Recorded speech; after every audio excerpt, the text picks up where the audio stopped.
Hello friends, welcome back to my channel. So हम कर रहे हैं +1 की अकाउंटिंग। फर्स्ट चैप्टर हमारा कंप्लीट हो चुका है, जिसके हम मल्टीपल चॉइस क्वेश्चन भी कर चुके हैं। आज हम करेंगे सेकंड चैप्टर स्टार्ट, जिसमें हमारी है बेसिक अकाउंटिंग टर्म्स। कुछ टर्म्स जो हैं हम इस वीडियो में डिस्कस करेंगे, जो रह जाएंगी टर्म्स वो हम नेक्स्ट वीडियो में डिस्कस करेंगे। सो स्टार्ट करते हैं। और मैं जो आपको हर चीज़ इतने क्लियरली बताऊंगी कि आपका कंसेप्ट क्लियर हो जाए, क्योंकि ये बेसिक टर्म्स अकाउंटिंग की जो अगर आपने कॉमर्स लिए तो आपके आगे जो है ये चीज़ें बहुत काम आने वाली है। अगर आपका जो है बेस ही स्ट्रॉन्ग नहीं होगा तो आपको आगे दिक्कत आएगी। सो मैं चाहती हूँ कि आपका बिल्कुल बेस जो है वो बिल्कुल स्ट्रॉन्ग बने और आप हर चीज़ जो है बिल्कुल अच्छे से समझो। सबसे पहले हम बात करते हैं कि बिजनेस ट्रांजैक्शन क्या होती है। बेसिकली बिजनेस ट्रांजैक्शन एक तरह से आप इसको फाइनेंशियल ट्रांजैक्शन भी बोल सकते हो, फाइनेंशियल इवेंट भी बोल सकते हो, जिसको हम मनी की टर्म्स में एक्सप्रेस कर सकते हैं। जो हमारी फाइनेंशियल पोजीशन को अफेक्ट करता है, उसकी वजह से हमारी फाइनेंशियल पोजीशन में कोई भी चेंज आता है, चाहे वो पॉजिटिव चेंज हो चाहे वो नेगेटिव चेंज हो, या तो हमारे एसेट्स इंक्रीज डिक्रीज हो रही है या हमारी लायबिलिटी इंक्रीज डिक्रीज हो रही है। एक तरह से पैसे का कहीं भी आना जाना, उससे क्या होगा, अगर हमारे बिजनेस से पैसा बाहर जाएगा या फिर अंदर आएगा तो हमारे बिजनेस में फ़र्क पड़ेगा कि नहीं पड़ेगा। तो वही हमारे बिजनेस में किसी ट्रांजैक्शन की वजह से कोई भी अफेक्ट होता है तो उसको हम बोलते हैं बिजनेस ट्रांजैक्शन। ये हमारी कैश ट्रांजैक्शन भी हो सकती है, क्रेडिट ट्रांजैक्शन भी हो सकती है। कैश यानी जब हम पैसे में लेन देन कर रहे हैं, ठीक है, और क्रेडिट तब हम उधार पे चीज़ें ले रहे हैं या फिर दे रहे हैं, तो वो भी एक तरह से हमारी क्या होगी, बिजनेस ट्रांजैक्शन होगी, जिसको हम मनी की टर्म्स में मेजर कर सकते हैं। नेक्स्ट हमारी आता है अकाउंट। अकाउंट क्या होता है? अकाउंट्स में हम अलग अलग अकाउंट बनाते हैं।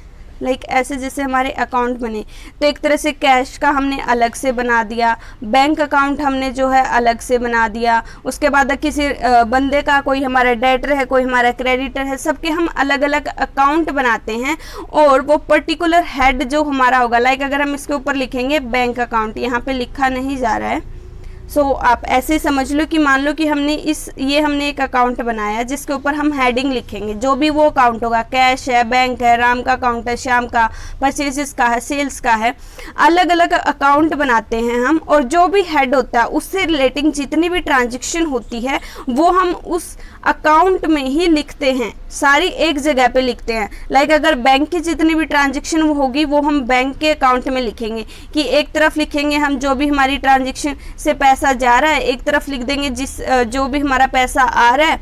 इससे क्या होगा कि जो पर्टिकुलर हेड हम बनाएंगे और उसके सारी उससे भी जितनी भी रिलेटेड ट्रांजैक्शन होगी वो हम वहाँ पे डाल देंगे। इससे बिल्कुल भी कंफ्यूजन नहीं होगी, हमारा एक सिस्टमैटिक रिकॉर्ड बनेगा। इसलिए हम जो है अलग अलग अकाउंट प्रिपेयर करते हैं।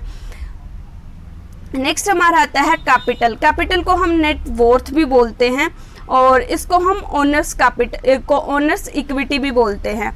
तो कैपिटल बेसिकली क्या होता है कि जो प्रोप्राइटर या फिर जो पार्टनरशिप में जो पार्टनर होते हैं वो अपने बिजनेस में अमाउंट इन्वेस्ट करते हैं, ठीक है, पैसा इन्वेस्ट करना बिजनेस के अंदर, उसको हम बोलते हैं कैपिटल। जो भी ओनर होता है, जो भी अगर मैंने और आपने बिजनेस किया तो हमने कुछ ना कुछ पैसा तो लगाना पड़ेगा, ऐसे ही हम बिजनेस थोड़ी करेंगे। तो जो भी हम उसके अंदर पैसा इन्वेस्ट करेंगे उसको हम क्या बोलते हैं, कैपिटल बोलते हैं। इसके लिए हम एक फॉर्मूला भी यूज करते हैं, वो हमारा क्या होता है, capital is equal to assets minus liability. कि हमारे एसेट्स में से अगर हम लायबिलिटी निकाल दे तो हमारी क्या बचेगी, कैपिटल बचेगी। देन हमारा आता है ड्राइंग्स। अब ड्राइंग्स क्या होती है? जब भी प्रोप्राइटर अपने पर्सनल यूज़ के लिए विड्रॉ कर लेता है, चाहे वो गुड्स ले रहा है चाहे कुछ भी किसी भी तरह से, अगर आपका बिजनेस है, ठीक है, तो आप बिजनेस में से आप अपने घर के लिए, चाहे वो आप गुड्स ले रहे हो चाहे आप वो पैसा ले रहे हो, कुछ भी विड्रॉ कर रहे हो, ठीक है, उसको हम बोलते हैं ड्राइंग। कि वो आप अपने जो है उससे क्या होगा कि आपकी जो कैपिटल है वो कम हो जाएगी, इन्वेस्टमेंट कम हो जाएगी। अगर देख लो आपका बिजनेस है, मशीनरी का बिजनेस है, तो आपने जो है मशीनरी अपने घर के लिए यूज़ करने के लिए ले ली या फिर कोई भी अपने पर्सनल यूज़ के लिए कुछ कर लिया, उसका बिजनेस से कोई लेना देना नहीं है, तो वो क्या होगी, वो होगी ड्राइंग्स। इससे जो ड्राइंग से क्या होती है, हमारी इन्वेस्टमेंट यानी जो हमारी कैपिटल है ओनर्स की, वो क्या होती है, रिड्यूस होती है। देन हमारा फिफ्थ है लायबिलिटीज़। अब लायबिलिटी क्या है? लायबिलिटी का मतलब एक तरह से ये रिस्पॉन्सिबिलिटी होती है, और एक तरह से आप बोल सकते हो कि हमने उधार पे कुछ ले लिया, कि हम अभी तो ले लेते हैं, एक तरह से कर्जा भी आप इसे बोल सकते हो, कि एक टाइम पे आपने किसी से कुछ चीज़ परचेज कर ली या किसी से कोई चीज़ ले ली और आपने पेमेंट नहीं किया, आप बोलते हो कि हमने पेमेंट जो हम बाद में कर देंगे। लायबिलिटी क्या होगी, एक तरह से जिम्मेवारी होगी कि हमने जो है कोई चीज़ ली है, वो उधार पे ली है, तो हमें वो चीज़ जो है वापस भी करनी है, एक तरह से हमारी रिस्पॉन्सिबिलिटी होगी। तो इसमें हमारी जो है वेरियस काइंड्स ऑफ लायबिलिटी है, 5 टाइप की है। फर्स्ट हमारी आती है इंटरनल लायबिलिटी। इंटरनल लायबिलिटी क्या है, देखो इसमें एक जो बेसिक चीज़ क्या आएगी कि जो हमारे ओनर्स हैं और जो हमारा बिजनेस है, दोनों की डिफरेंट आइडेंटिटी है, दोनों की डिफरेंट एंटिटी है। एक हमारा कंसेप्ट होता है बिजनेस एंटिटी कंसेप्ट, जो ये बोलता है कि जो हमारे बिजनेस पर्सन है, जो ओनर्स है, वो अलग, ओनर अलग है, और जो बिजनेस है दोनों अलग अलग हैं, दोनों एक चीज़ नहीं है। तो जैसे बिजनेस के अंदर कुछ भी पैसा आपने इन्वेस्ट किया है, इंटरनल लायबिलिटी में हमारा क्या आएगा, जो भी हमारा प्रोप्राइटर है या जो भी हमारे एम्प्लॉयज़ को सैलरी देनी है हमने, तो वो भी एक तरह से क्या होगी, रिस्पॉन्सिबिलिटी होगी। जो हमारे शेयर होल्डर्स हैं उनको हमने प्रॉफिट का शेयर देना है, तो ये हमारी क्या होगी, एक तरह से इंटरनल लायबिलिटी होगी, जो कि हमारे बिजनेस ने पे बैक करना है, जिन्होंने भी जो है जो इंटरनल यानी जो हमारे बिजनेस के अंदर के बंदे हैं, जो उन्होंने जो उनके लिए जो रिस्पॉन्सिबिलिटी है, उनको जो है पेमेंट करनी है, वो हमारी क्या किस में आ जाएगी, इंटरनल लायबिलिटी में आ जाएगी। इंटरनल लायबिलिटी को हम जो है बैलेंस शीट में रिप्रेजेंट करते हैं as capital and free reserves. ठीक है, तो दूसरा हमारा आएंगे फिर external liability. External liability means कि हमने आउटसाइडर को पे करना है, प्रोप्राइटर को नहीं, हमने किसको पे करना है, आउटसाइडर को, कि हमने जो है बैंक से लोन ले लिया, जो हमारे क्रेडिटर्स हैं, आउटस्टैंडिंग लायबिलिटी है, बैंक ओवरड्राफ्ट है, ये सारे हमारे किस में आ जाएंगे, एक्सटर्नल लायबिलिटी में।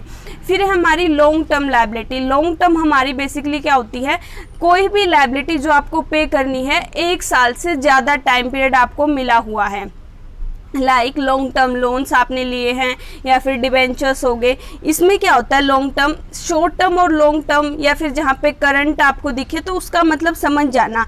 लॉन्ग टर्म का मतलब होता है तब 1 साल से ज़्यादा आपके पास टाइम हो, और जहाँ पे करंट लिखा होगा उसका मतलब है कि 1 साल के अंदर अंदर आपको पेमेंट करनी है। अब देखो लॉन्ग टर्म लायबिलिटी में क्या हो गया कि आपके पास जो है 1 साल से ज़्यादा टाइम है, कि आपने जो है 1 साल के बाद जो है आप पेमेंट करते हो उस चीज़ की, ठीक है। और बट जो करंट लायबिलिटी क्या है कि 1 साल के अंदर अंदर ही आपको जो है पेमेंट करनी है, तो वो आपकी क्या होगी, करंट लायबिलिटी होगी। लाइक आपने शॉर्ट टर्म लोन लिया है, बिल्स पेबल हो गए, तो ये हमारे किस में आ जाएंगे, करंट लायबिलिटी में आएंगे।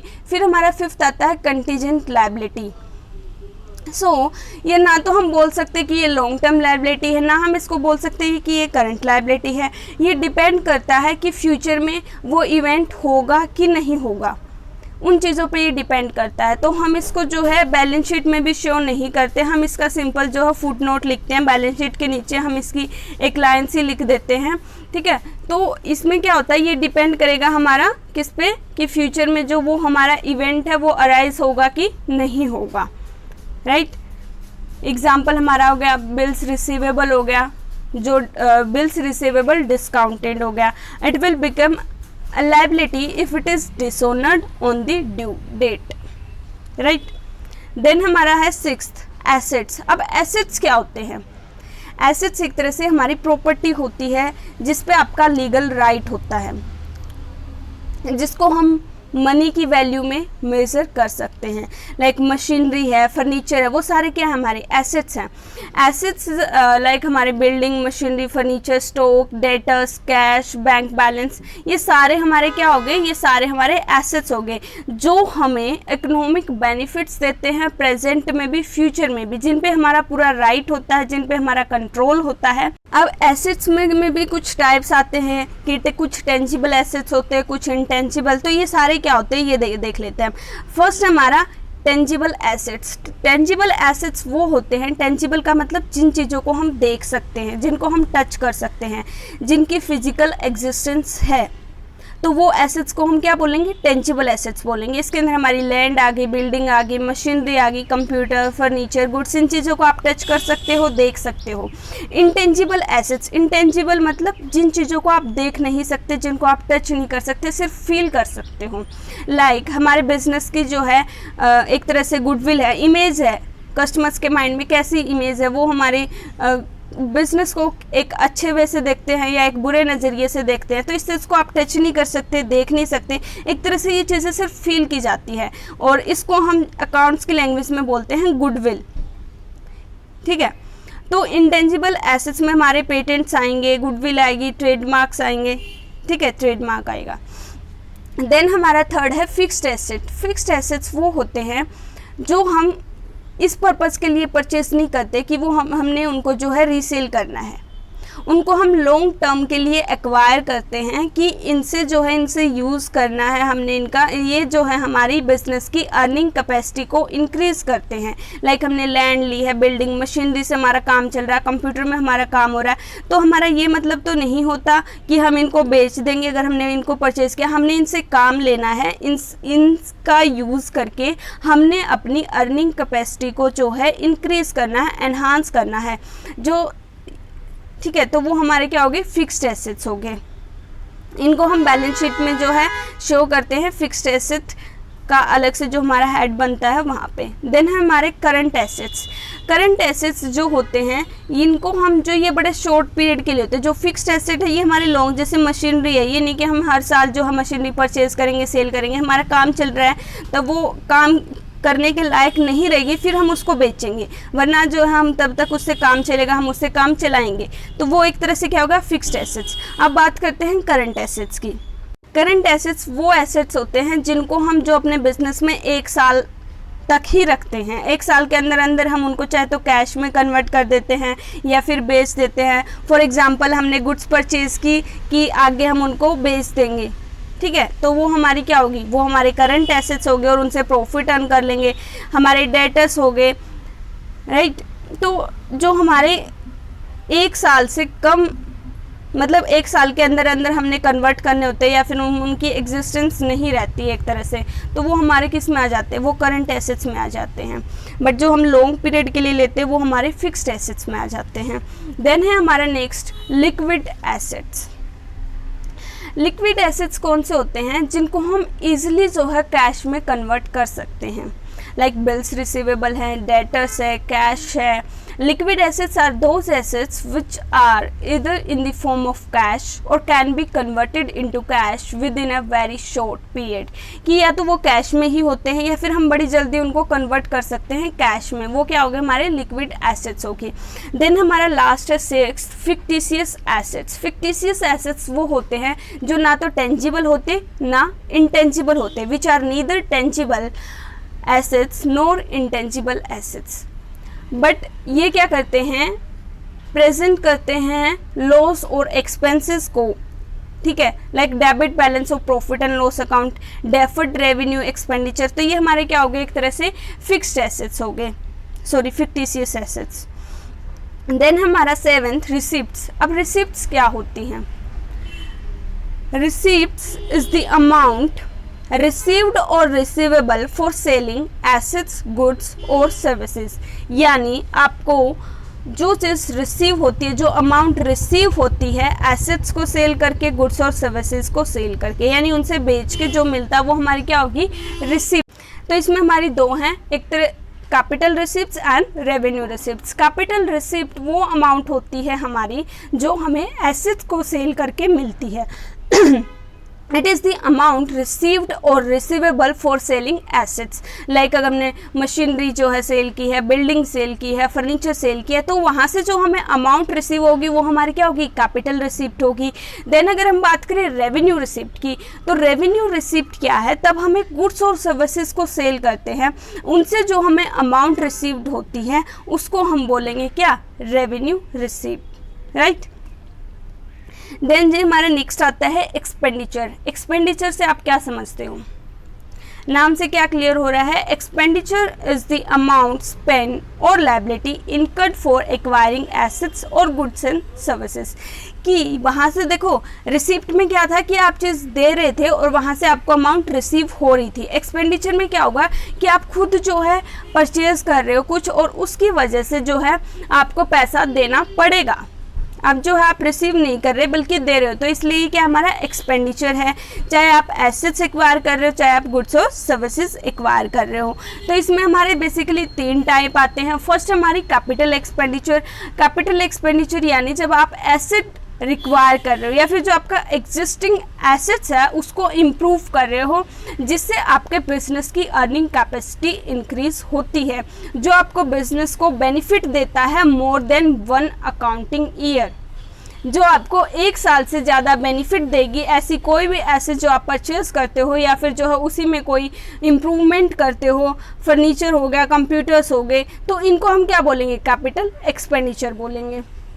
देन हमारे आते हैं रेवेन्यू एक्सपेंडिचर। रेवेन्यू एक्सपेंडिचर यानी वो अमाउंट जो आप स्पेंड करते हो गुड्स और सर्विसेज परचेज करने के लिए, और ये जो है आपको बेनिफिट देगी, और ये जो आप कंज्यूम करते हो ड्यूरिंग द अकाउंटिंग पीरियड, यानी 1 साल के अंदर अंदर। Revenue expenditure does not increase the earning capacity but it maintains the earning capacity in the current year. Current year यानी जो हमारा 1 साल होता है अकाउंटिंग पीरियड का, उसको हम करंट ईयर बोलते हैं, ठीक है, जो इस टाइम पे चल रहा होता है। तो वो ये एक तरह से हमारी अर्निंग कैपेसिटी को मेंटेन करके रखता है, ना कि हमारी अर्निंग कैपेसिटी को इंक्रीज करता है।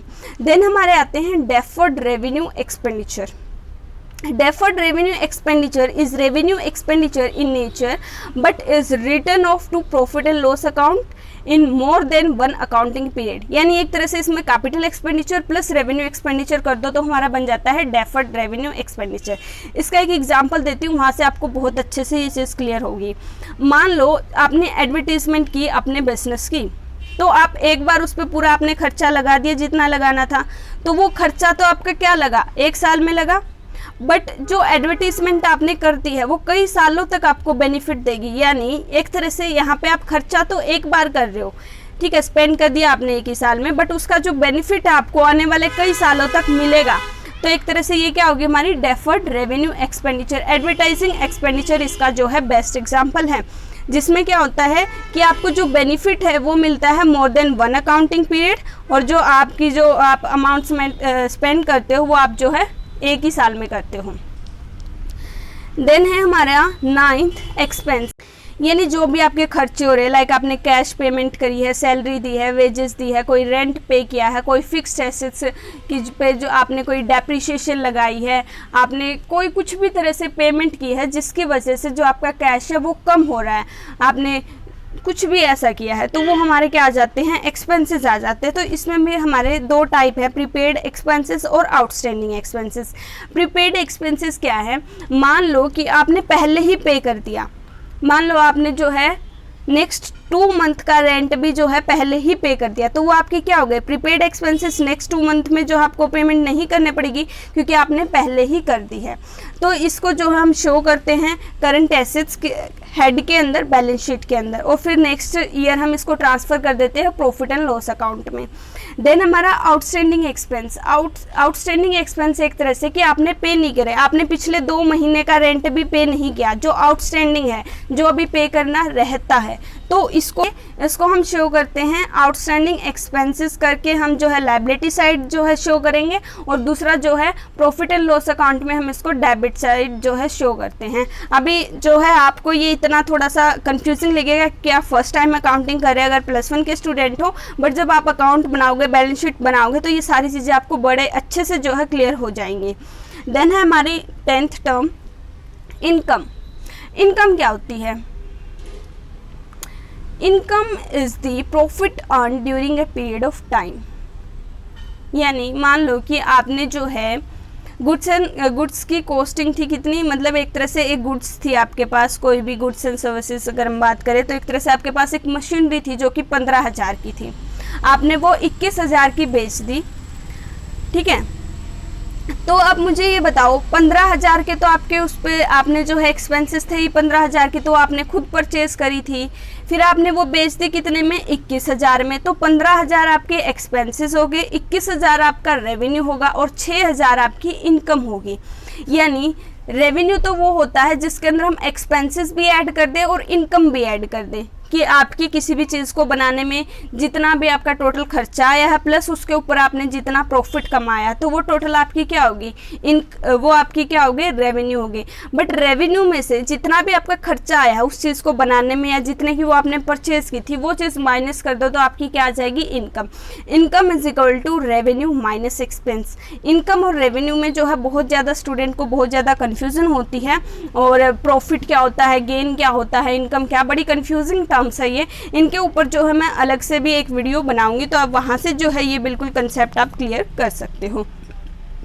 सो आज की वीडियो में इतना ही, जो बाकी की नेक्स्ट टर्म है वो मैं नेक्स्ट वीडियो में डिस्कस करूंगी। So thank you so much for watching. Please like, share and subscribe my channel. And जो है अकाउंट्स की प्लेलिस्ट का लिंक मैं आपको डिस्क्रिप्शन बॉक्स में दे दूंगी। इसके अलावा भी आपको कॉमर्स से रिलेटेड बहुत सारे लेक्चर मेरे चैनल पे मिलेंगे, एग्जाम से रिलेटेड अपडेट्स मिलेंगी, तो आप जो है चैनल पर जाके प्लेलिस्ट चेक कर सकते हो कि किस किस टॉपिक पे जो है मैं वीडियो आपको प्रोवाइड करवाती हूँ। Bye bye, take care, have a good day.